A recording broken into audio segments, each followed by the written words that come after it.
Ce soir, interview TV5 Monde réalisée par nos correspondants au Mali, Kaourou Magassa et Harouna Sissoko. Ils se sont entretenus avec le colonel-major Ismaël Ouagué, le porte-parole des militaires au pouvoir depuis le 18 août. Bonjour, monsieur le colonel-major Ismaël Ouagué, merci de nous recevoir. Vous êtes le porte-parole du Comité national pour le salut du peuple. Des négociations sont en cours avec la CEDEAO, des négociations qui n'ont pas abouti pour le moment. Quels sont les différents points de blocage? Bonjour, merci bien. On ne peut pas dire qu'on est en négociation avec la CEDEAO. Après qu'il y a eu l'action qui a amené la démission de l'ancien président Ibrahim Boubacar Keïta, la CEDEAO a mis en place une mission de compréhension et de médiation. Donc le but principal de leur mission, c'est déjà de nous voir, ensuite de s'assurer que l'ancien président Ibrahim Boubacar Keïta va bien et de s'assurer qu'effectivement il a démissionné et de nous demander c'est quoi la suite. Donc on leur a dit que la suite pour nous, c'est d'organiser rapidement les transitions pour aller vers un système normal. Donc, le but même de leur visite, c'était surtout ça.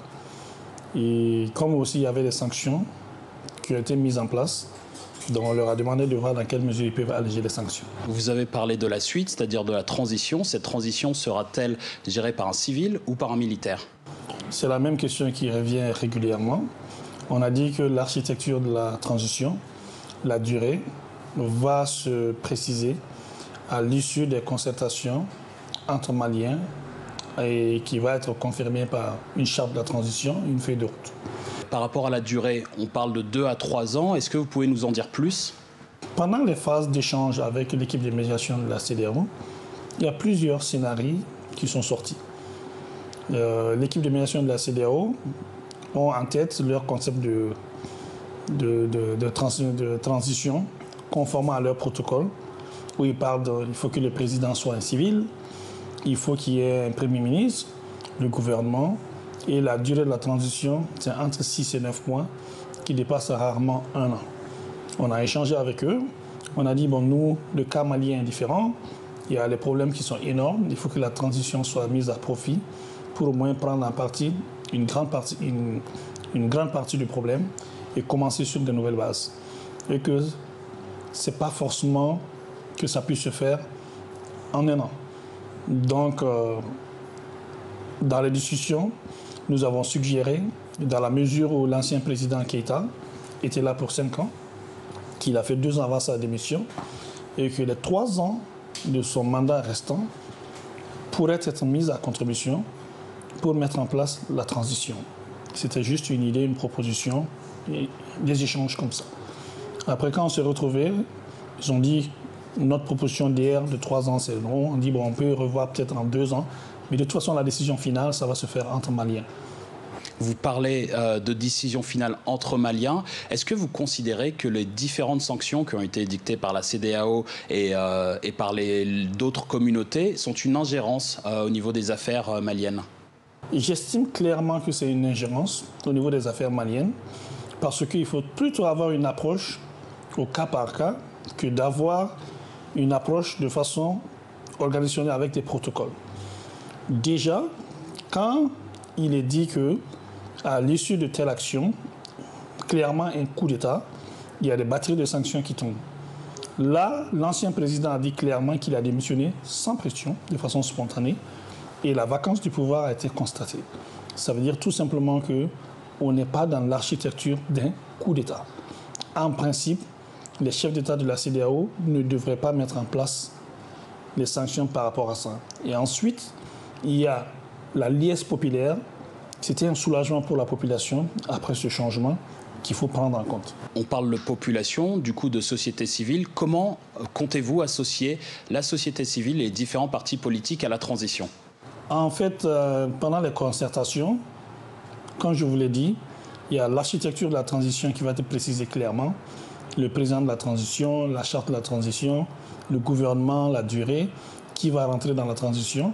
Et en fonction de ça, ça se décidera. Est-ce que la majorité de déchus participera à cette transition selon vous? Tout le monde est appelé pour mettre en place les instances de la transition. Notamment les groupes armés signataires de l'accord de paix d'Alger aussi?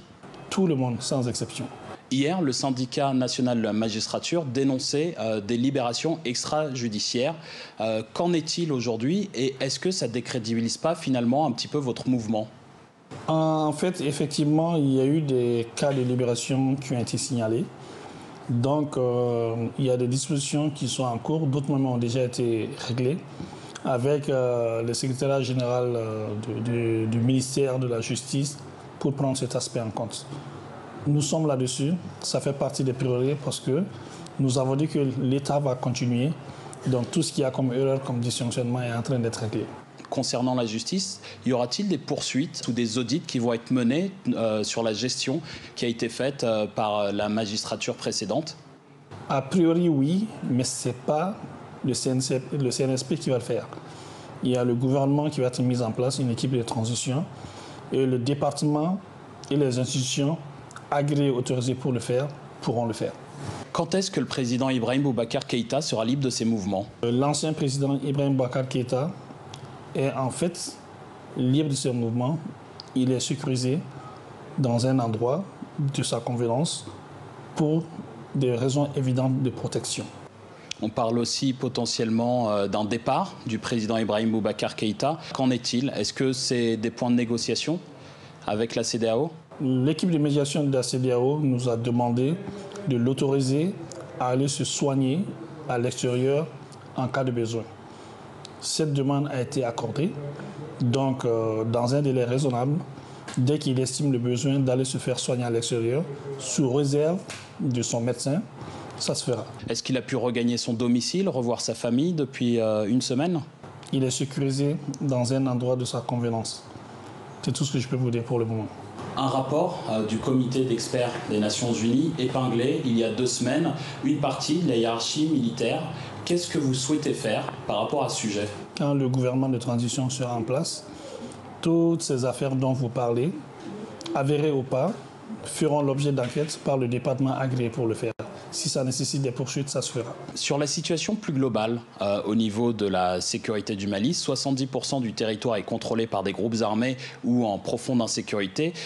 Comment allez-vous procéder pour pallier à cette situation? De toute façon, ce n'est pas un travail facile. Ça fait partie des raisons qui nous ont poussés à se mettre en place le CNSP. Ça veut dire tout simplement que ceux-là qui sont sur le terrain, les opérations militaires vont continuer en coordination avec les forces partenaires comme la MINUSMA et Barkhane.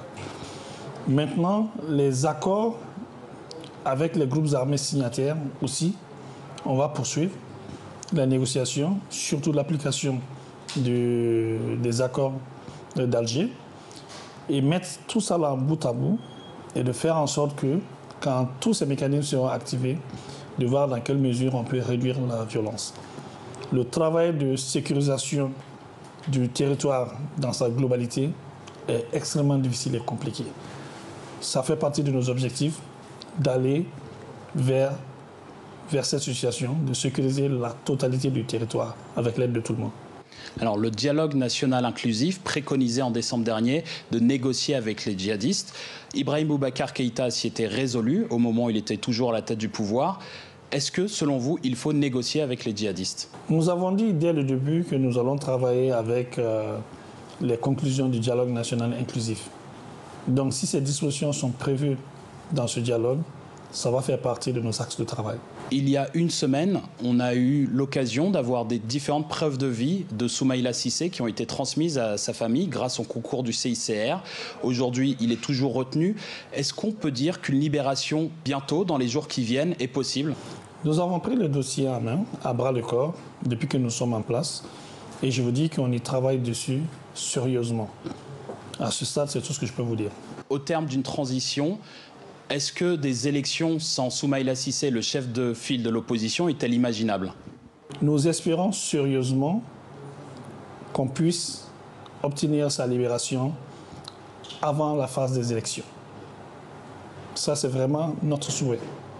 Nous espérons y arriver. Ça fait 1 semaine que le Comité national pour le salut du peuple est à la tête du Mali. La question que je me pose, et ce sera la dernière, est-ce que c'était un coup préparé? Nous ne pouvons pas dire que c'est un coup préparé. Nous ne pouvons pas dire aussi que c'est spontané.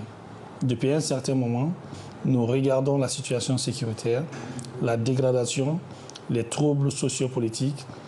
Forcément, ça donne à réfléchir. Voilà, c'est tout ce que je peux vous dire.